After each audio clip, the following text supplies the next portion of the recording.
Mas nós vamos começar o programa falando de um tema que virou mania, aí, principalmente entre os jovens e adolescentes, que é o cigarro eletrônico, ou o vapor, né, como eles chamam, que apesar de ser proibido aqui no país, não tem autorização da Anvisa, esse acessório é vendido aí livremente em tabacarias, enfim, e tem gerado aí alertas e preocupação, tem gerado alertas de médicos e especialistas pelo alto risco no consumo desse tipo de aparelho, não sei nem como chamar isso.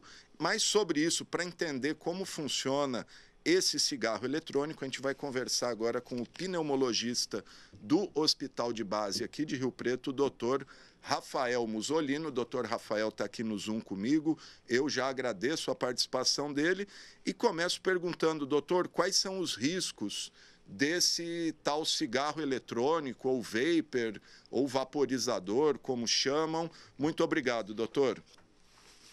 Bom dia a todos, uma excelente oportunidade de esclarecimento. Bom, realmente nós temos notado nos últimos meses, anos, um aumento muito expressivo do consumo do cigarro eletrônico, desse dispositivo eletrônico entre os jovens, né? Um aumento muito expressivo e preocupante. Então, assim, isso é trabalhado, vendido como se fosse uma coisa inócua, não nociva, né? Mas a gente sabe, né, que isso pode trazer também riscos à saúde. Não se trata de comparar, né, o cigarro convencional com o cigarro eletrônico, né? É um outro produto, é um outro dispositivo, é um outro mecanismo de ação, mas que passa pelo vício da nicotina, né? Então, o cigarro eletrônico, ele contém a nicotina, que é o que acaba, que é a droga em si, né? Que é o que acaba gerando o vício, né? E a gente a gente não tem dados de longo prazo do uso do cigarro eletrônico, assim como a gente tem do cigarro convencional, em relação a riscos para a saúde, risco de câncer, né? Risco de enfisema. Isso ainda não está bem estabelecido no cigarro eletrônico, muito em função do seu início mais recente, né? Então, a gente não tem segmentos de 10, 20 anos para saber quais são as consequências disso no organismo como um todo e mais especificamente no pulmão. Mas a gente já sabe que isso sim tem potencial malefício, existem substâncias tóxicas que estão contidas no cigarro eletrônico, que já está mais bem estabelecido que pode aumentar sintomas respiratórios, como tosse, aumentar o risco de broncoespasmo, de asma, de desenvolvimento de doenças crônicas tipo asma, e também que ele pode gerar uma inflamação no pulmão, né?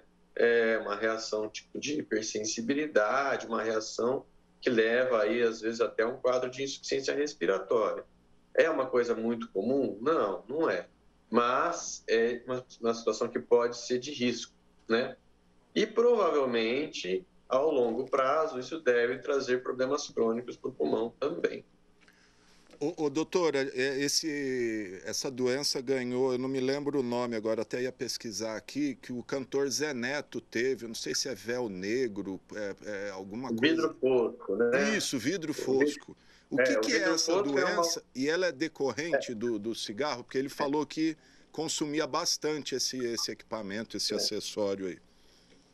Ótima oportunidade de esclarecer também o que é o vidro fosco, foi muito falado depois dessa notícia, né? Então, o vidro fosco, ele é uma alteração na tomografia, né?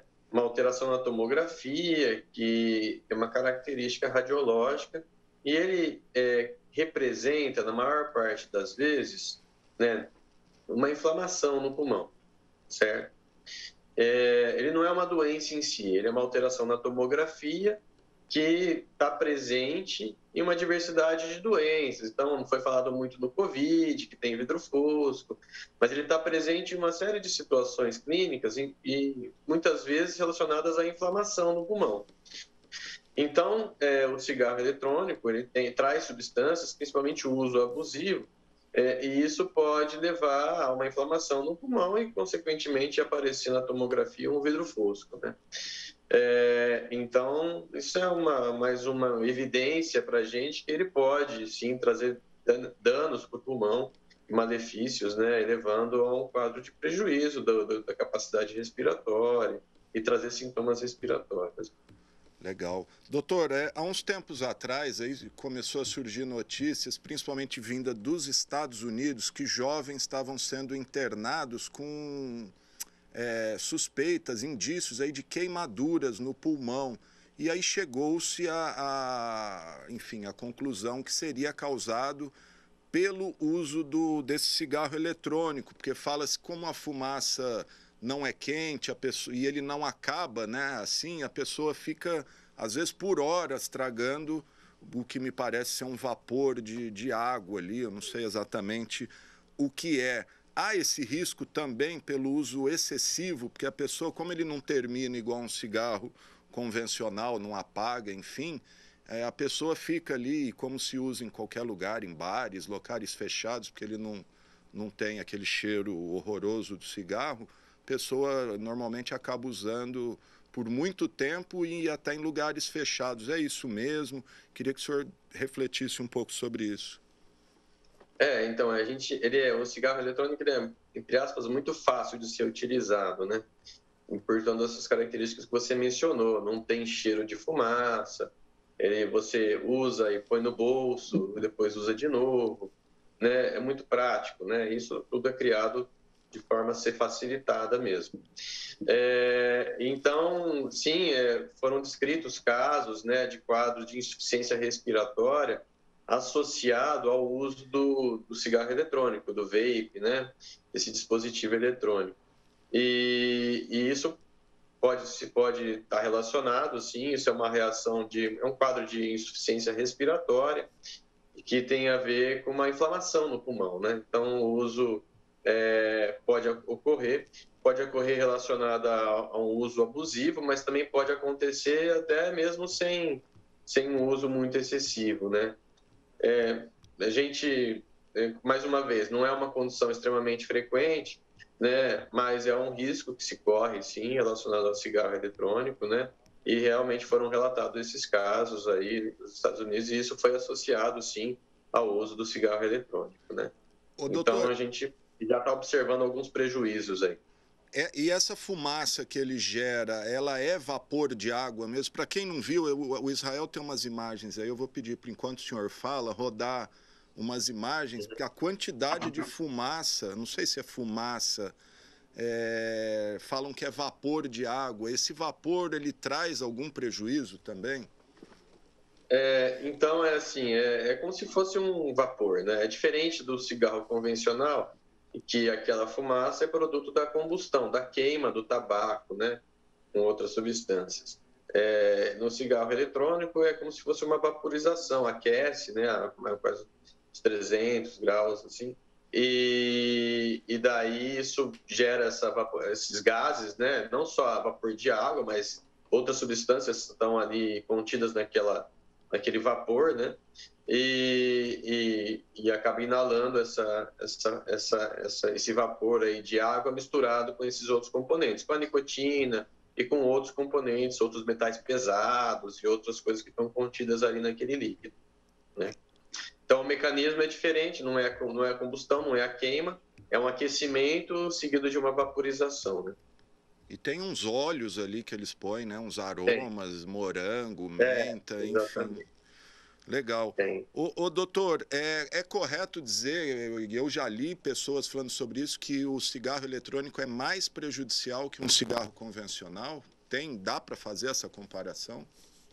Ainda não dá, né? Ainda a gente não consegue fazer essa avaliação muito em função do tempo de acompanhamento, né? Do tempo de exposição. Uma boa parte dos malefícios ocasionados pelo cigarro convencional foram observados ao longo de anos de acompanhamento. Vamos lembrar, olhar para a história no passado, e quando o cigarro convencional surgiu, ele também era tido como um uso, né, que não trazia malefícios para a saúde, né? E os malefícios mais graves para a saúde, como câncer, enfisema, doenças cardiovasculares, foram observados ao longo dos anos de acompanhamento, 10 anos, 20 anos, né? E aí esses malefícios foram ficando mais bem consolidados. Então, a gente não tem ainda condição de avaliar isso em relação ao cigarro eletrônico. Mas é isso, foi dessa mesma forma que o cigarro convencional surgiu, trazendo uma propaganda de bem-estar, de sofisticação e sem prejuízo para a saúde. E a gente viu o que levou isso, né? Hoje, a causa de morte evitável, a principal causa de morte evitável no mundo é o tabagismo, né?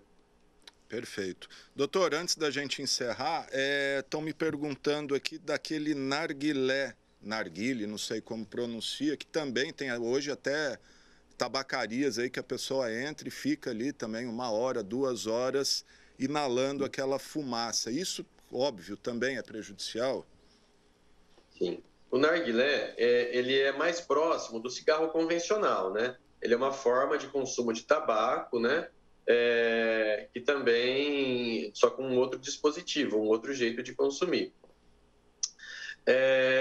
Então, ele também gera fumaça do tabaco, o tabaco é queimado, né?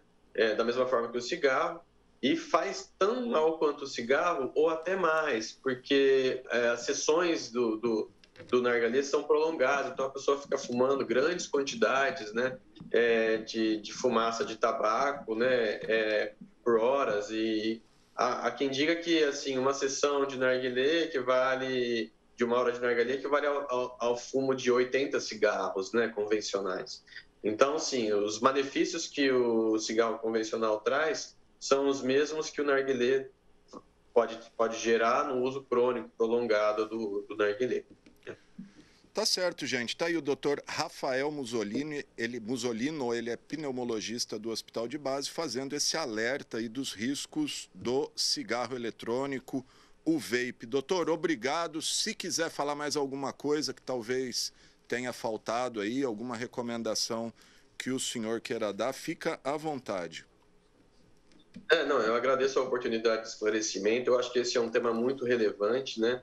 A gente tem observado na prática clínica um aumento crescente do uso desse dispositivo, né? E vamos lembrar que o vício da nicotina, né, que acaba sendo a consequência do uso aí do cigarro eletrônico, ele é um vício muito difícil de se abandonar. Ele é um vício comparado ao vício da cocaína, né? Então a gente está observando aí, né, um aumento crescente dos jovens em contato com o cigarro eletrônico, e isso vai trazer um uso crônico desse dispositivo e provavelmente consequências à saúde.